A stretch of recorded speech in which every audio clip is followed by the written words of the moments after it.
చెమ్మ చెట్టు మీదనే విత్తనానికి కానీ ఇట్లా కాయను ఇట్లా ఇంత దొడ్డ అయిన తర్వాత ఇది ఇట్లా ఎండిపోవాలి. ఇంట్లో గింజలు వెళ్తాయి అన్నట్టు ఇట్లా ఇవి విత్తనానికి పని చేస్తాయి. మళ్ళీ మనం వర్షాలు పడ్డాక మళ్ళీ ఇవి పెట్టాలి విత్తనాలు.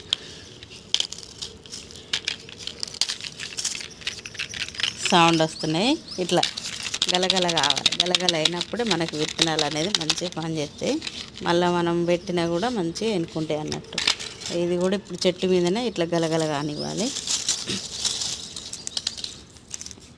ఇట్లా పచ్చిగా ఉంది కదా, ఇప్పుడు దీన్ని కూడా ఇట్లా ఏదాకా ఉంచాలన్నట్టు. ఇది చూసారా కాయ అయ్యో 4 వెళ్ళినాయి కాయలు. అయితే చూడకుండా ఉంటే మనకైతే ఇప్పుడు కాయలన్నీ ముదిరిపోతాయి అన్నట్టు. చాలా ముదిరిపోయినాయి. చెట్టు మీద కాయలు చూడలేదు, చెట్టు మీద కాసినవి చూడలేదు. మస్తు ముదిరిపోయినాయి. ఇంకా 5, 6 వెళ్తాయి కాయలు అయితే.